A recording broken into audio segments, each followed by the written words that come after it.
सद्गुणाची देवा वाढो ऐसी कळ. जेव्हा मी लोंढे महाराजांशी बोललो तेव्हा त्यांनी मला सांगितलं, विपुलजी तुम्ही काळजी करू नका, आपण काहीच करणार नाही, सगळं संत श्रेष्ठ ज्ञानेश्वर महाराज आपल्याकडनं हे करून घेतील, तुम्ही काळजी करू नका, तुम्ही काम करा.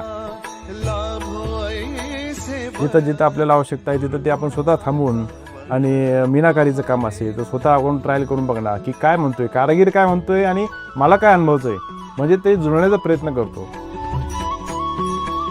म्हणजे हे असे बारकावे ज्या दागिन्यामध्ये आम्ही विचार करतो ते या कामामध्ये टाकून मी त्याचा विचार करून काम करण्याचा आनंद वेगळा आला. पुण्याचे प्रसिद्ध शिल्पकार विवेक खटावकर जे आहेत त्यांचे फार याच्यामध्ये योगदान आहे. त्यांच्या कलाकुसरीमुळे हे याच्यामध्ये जी नक्षीकाम बघतो आपण किंवा मंदिरामधली जे शुभचिन्ह आहेत ते त्यांनी एकदम हुबेहूब त्याच्यात साकारण्याचा प्रयत्न केलेला आहे. अच्छा.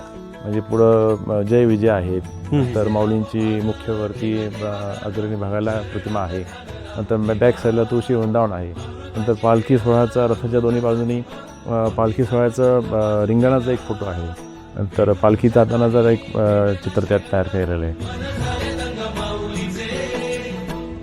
जेव्हा त्या आगमन असणार आणि ते लोकांच्या भावना आणि आपल्याला पण असं वाटणार की आपण हे कार्य आपल्याकडनं घडलं आहे, तो जो आनंद आहे तो आगळा वेगळा आपल्याला पाहायला मिळणार.